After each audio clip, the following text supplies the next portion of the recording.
Exode, chapitre 17. Toute l'assemblée des Israélites partit du désert de Sin pour parcourir les étapes que l'Éternel leur avait ordonnées, et ils campèrent à Réphidim. Là, le peuple ne trouva pas d'eau à boire. Alors le peuple chercha querelle à Moïse. Ils dirent, « Donnez-nous de l'eau à boire. » Moïse leur répondit, « Pourquoi me cherchez-vous querelle? Pourquoi provoquez-vous l'Éternel? » Le peuple était là, pressé par la soif, et murmurait contre Moïse. Il disait, « Pourquoi nous as-tu fait quitter l'Égypte? Si c'est pour nous faire mourir de soif, moi, mes enfants et mes troupeaux. » Moïse cria à l'Éternel en disant, « Que puis-je faire pour ce peuple? Encore un peu, et ils vont me lancer des pierres. » L'Éternel dit à Moïse, « Passe devant le peuple et prends avec toi des anciens d'Israël. Prends aussi dans ta main ton bâton, celui avec lequel tu as frappé le fleuve, et marche. Je me tiendrai devant toi sur le rocher d'Horeb. Tu frapperas le rocher, il en sortira de l'eau et le peuple boira. » Moïse agit ainsi sous les yeux des anciens d'Israël. Il appela cet endroit Massa et Mériba, parce que les Israélites lui avaient cherché querelle et avaient provoqué l'Éternel en disant, « L'Éternel est-il au milieu de nous? Oui ou non? » Les Amalécites vinrent combattre Israël à Réphidim. Alors Moïse dit à Josué, « Choisis-nous des hommes, sors et combats les Amalécites. Demain je me tiendrai au sommet de la colline, le bâton de Dieu dans la main. » Josué se conforma à ce que lui avait dit Moïse pour combattre les Amalécites. Quant à Moïse, Aaron et Hur, ils montèrent au sommet de la colline. Lorsque Moïse levait la main, Israël était le plus fort, et lorsqu'il baissait la main, Amalek était le plus fort. Comme les mains de Moïse devenaient lourdes de fatigue, ils prirent une pierre qu'ils placèrent sous lui et il s'assit dessus. Aaron et Hur soutenaient ses mains, l'un d'un côté, l'autre de l'autre. Ainsi, elles restèrent fermes jusqu'au coucher du soleil, et Josué fut victorieux d'Amalek et de son peuple au tranchant de l'épée. L'Éternel dit à Moïse, « Écris cela dans le livre pour qu'on s'en souvienne, et déclare à Josué que j'effacerai le souvenir d'Amalek de dessous le ciel. » Moïse construisit un autel et l'appela « L'Éternel mon étendard ». Il dit, « Parce que les Amalécites se sont attaqués au trône de l'Éternel, il y aura guerre de l'Éternel contre eux de génération en génération. » Exode, chapitre 18. Jéthro, prêtre de Madian et beau-père de Moïse, apprit tout ce que Dieu avait fait en faveur de Moïse et d'Israël, son peuple. Il apprit que l'Éternel avait fait sortir Israël d'Égypte. Jéthro, beau-père de Moïse, prit Séphora, la femme de Moïse. C'était après son renvoi. Il prit aussi les deux fils de Séphora. L'un s'appelait Gershom, car Moïse avait dit, « Je suis en exil dans un pays étranger. » L'autre s'appelait Éliézer, car il avait dit, « Le Dieu de mon père m'a secouru et il m'a délivré de l'épée du Pharaon. » Jéthro, le beau-père de Moïse, vint avec les fils et la femme de Moïse au désert où ils campaient, à la montagne de Dieu. Il fit dire à Moïse, « Moi, ton beau-père Jéthro, je viens te trouver avec ta femme, et ses deux fils l'accompagnent. » Moïse sortit à la rencontre de son beau-père. Il se prosterna et l'embrassa. Ils s'informèrent réciproquement de leur santé, puis ils entrèrent dans la tente de Moïse. Moïse raconta à son beau-père tout ce que l'Éternel avait fait au Pharaon et à l'Égypte à cause d'Israël, toutes les difficultés qu'ils avaient rencontrées en chemin et la façon dont l'Éternel les avait délivrés. Jéthro se réjouit de tout le bien que l'Éternel avait fait à Israël en le délivrant de la main des Égyptiens. Il dit, « Béni soit l'Éternel qui vous a délivré de la main des Égyptiens et de celle du Pharaon, qui a délivré le peuple de la main des Égyptiens. Je reconnais maintenant que l'Éternel est plus grand que tous les dieux, puisque l'arrogance des Égyptiens est retombée sur eux. » Jéthro, le beau-père de Moïse, offrit à Dieu un holocauste et des sacrifices. Aaron et tous les anciens d'Israël vinrent participer à ce repas avec le beau-père de Moïse en présence de Dieu. Le lendemain, Moïse siégea pour juger le peuple, et le peuple se présenta devant lui depuis le matin jusqu'au soir. Le beau-père de Moïse vit tout ce qu'il faisait pour le peuple et dit, « Que fais-tu là pour ce peuple? Pourquoi sièges-tu tout seul et pourquoi tout le peuple se présente-t-il devant toi depuis le matin jusqu'au soir? » Moïse répondit à son beau-père, « C'est que le peuple vient vers moi pour consulter Dieu. Quand ils ont une affaire, ils viennent vers moi. Je juge entre les parties et je fais connaître les prescriptions de Dieu et ses lois. » Le beau-père de Moïse lui dit, « Ce que tu fais n'est pas bien. Tu vas t'épuiser toi-même et tu vas épuiser ce peuple qui est avec toi. En effet, la tâche est trop lourde pour toi, tu ne pourras pas la mener à bien tout seul. Maintenant écoute-moi. je vais te donner un conseil et que Dieu soit avec toi. Sois le représentant du peuple auprès de Dieu et porte les affaires devant Dieu. Enseigne-leur les prescriptions et les lois, fais-leur connaître le chemin qu'ils doivent suivre et ce qu'ils doivent faire. Choisis parmi tout le peuple des hommes capables, qui craignent Dieu, des hommes intègres, ennemis du gain malhonnête. Établis-les sur eux comme chefs de milliers, de centaines, de cinquantaines et de dizaines. Ce sont eux qui jugeront le peuple de manière permanente. Ils porteront devant toi toutes les affaires importantes et jugeront eux-mêmes les petites causes.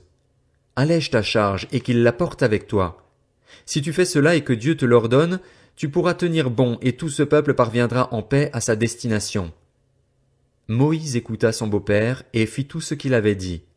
Moïse choisit parmi tout Israël des hommes capables et les établit chefs du peuple, chefs de milliers, de centaines, de cinquantaines et de dizaines. Ils jugeaient le peuple de manière permanente. Ils portaient devant Moïse les affaires difficiles et jugeaient eux-mêmes toutes les petites causes. Moïse laissa partir son beau-père et Jéthro retourna dans son pays. Exode, chapitre 19. Le jour même du 3e mois après leur sortie d'Égypte, les Israélites arrivèrent au désert du Sinaï. Partis de Réphidim, ils arrivèrent au désert du Sinaï et campèrent dans le désert. Israël campa là, vis-à-vis de la montagne. Moïse monta vers Dieu et l'Éternel l'appela du haut de la montagne en annonçant « Voici ce que tu diras à la famille de Jacob, ce que tu communiqueras aux Israélites. Vous avez vu ce que j'ai fait à l'Égypte et la façon dont je vous ai porté sur des ailes d'aigle et amené vers moi. Maintenant, si vous écoutez ma voix et si vous gardez mon alliance, vous m'appartiendrez personnellement parmi tous les peuples, car toute la terre m'appartient. Vous serez pour moi un royaume de prêtres et une nation sainte. Voilà les paroles que tu diras aux Israélites. » Moïse vint appeler les anciens du peuple et leur exposa toutes ces paroles, comme l'Éternel le lui avait ordonné. Le peuple tout entier répondit « Nous ferons tout ce que l'Éternel a dit. » Moïse rapporta les paroles du peuple à l'Éternel. Et l'Éternel dit à Moïse « Voici, je vais moi-même venir vers toi dans une épaisse nuée afin que le peuple entende quand je te parlerai et qu'il ait toujours confiance en toi. » Moïse rapporta les paroles du peuple à l'Éternel. L'Éternel dit à Moïse « Va vers le peuple, consacre-les aujourd'hui et demain, et qu'ils lavent leurs vêtements. Qu'ils soient prêts pour le 3e jour, car le 3e jour, sous les yeux de tout le peuple, l'Éternel descendra sur le mont Sinaï. Tu fixeras au peuple des limites tout autour de la montagne et tu diras « Gardez-vous bien de monter sur la montagne ou d'en toucher le bord. Tout homme qui touchera la montagne sera puni de mort. On ne mettra pas la main sur lui, mais on le lapidera ou on le transpercera de flèches. Qu'il s'agisse d'un animal ou d'un homme, il ne vivra pas. Quand la trompette sonnera, ils s'avanceront vers la montagne. » Moïse descendit de la montagne vers le peuple, il consacra le peuple et ils lavèrent leurs vêtements. Et il dit au peuple, « Soyez prêts dans 3 jours, ne vous approchez d'aucune femme. » Le matin du 3e jour, il y eut des coups de tonnerre, des éclairs et une épaisse nuée sur la montagne. Le son de la trompette retentit fortement et tout le peuple qui était dans le camp fut épouvanté. Moïse fit sortir le peuple du camp pour aller à la rencontre de Dieu, et ils se placèrent au bas de la montagne. Le mont Sinaï était tout enfumé parce que l'Éternel y était descendu au milieu du feu. Cette fumée s'élevait comme la fumée d'une fournaise et toute la montagne tremblait avec violence. Le son de la trompette retentissait de plus en plus fortement. Moïse parlait, et Dieu lui répondait à haute voix. Ainsi l'Éternel descendit sur le mont Sinaï, au sommet de la montagne.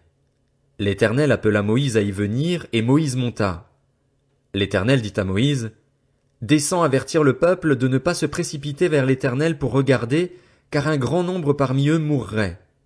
Que les prêtres qui s'approchent de l'Éternel se consacrent aussi, de peur que l'Éternel ne les frappe de mort. » Moïse dit à l'Éternel, « Le peuple ne pourra pas monter sur le mont Sinaï, puisque tu nous as toi-même donné cet avertissement.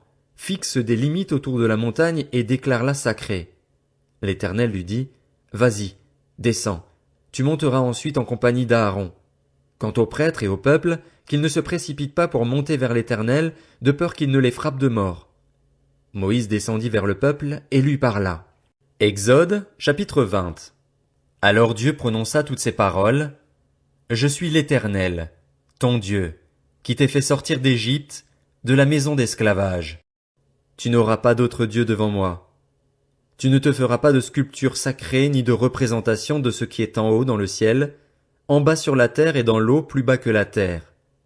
Tu ne te prosterneras pas devant elles et tu ne les serviras pas, car moi, l'Éternel, ton Dieu, je suis un Dieu jaloux. Je punis la faute des pères sur les enfants jusqu'à la 3e et la 4e génération de ceux qui me détestent, et j'agis avec bonté jusqu'à 1000 générations envers ceux qui m'aiment et qui respectent mes commandements. Tu n'utiliseras pas le nom de l'Éternel, ton Dieu, à la légère, car l'Éternel ne laissera pas impuni celui qui utilisera son nom à la légère.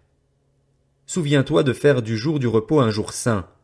Pendant 6 jours, tu travailleras et tu feras tout ce que tu dois faire, mais le 7e jour est le jour du repos de l'Éternel, ton Dieu. Tu ne feras aucun travail, ni toi, ni ton fils, ni ta fille, ni ton esclave, ni ta servante, ni ton bétail, ni l'étranger qui habite chez toi. En effet, en 6 jours l'Éternel a fait le ciel, la terre, la mer et tout ce qui s'y trouve, et il s'est reposé le 7e jour. Voilà pourquoi l'Éternel a béni le jour du repos et en a fait un jour saint.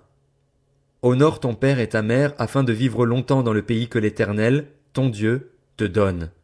Tu ne commettras pas de meurtre. Tu ne commettras pas d'adultère. Tu ne commettras pas de vol. Tu ne porteras pas de faux témoignages contre ton prochain. Tu ne convoiteras pas la maison de ton prochain. Tu ne convoiteras pas la femme de ton prochain, ni son esclave, ni sa servante, ni son bœuf, ni son âne, ni quoi que ce soit qui lui appartienne. Tout le peuple entendait les coups de tonnerre et le son de la trompette, et voyait les flammes de la montagne fumante. À ce spectacle, le peuple tremblait et se tenait à bonne distance. Ils dirent à Moïse, « Parle-nous, toi, et nous écouterons. Mais que Dieu ne nous parle pas, sinon nous mourrions. » Moïse dit au peuple, « N'ayez pas peur, car c'est pour vous mettre à l'épreuve que Dieu est venu, et c'est pour que vous ayez sa crainte devant les yeux afin de ne pas pécher. » Le peuple restait à bonne distance, mais Moïse s'approcha de la nuée où se trouvait Dieu. L'Éternel annonça à Moïse, « Voici ce que tu diras aux Israélites. Vous avez vu que je vous ai parlé depuis le ciel. Vous ne ferez pas de dieux en argent et en or pour me les associer. Vous ne vous en ferez pas. C'est un autel en terre que tu me construiras, et tu y offriras tes holocaustes et tes sacrifices de communion, tes pièces de petit et de gros bétail. Partout où je rappellerai mon nom, je viendrai vers toi et te bénirai. Si tu me construis un autel de pierre, tu ne le feras pas en pierre taillée, car en passant ton ciseau sur la pierre, tu la rendrais profane. Tu ne monteras pas à mon autel par des marches afin de ne pas dévoiler ta nudité.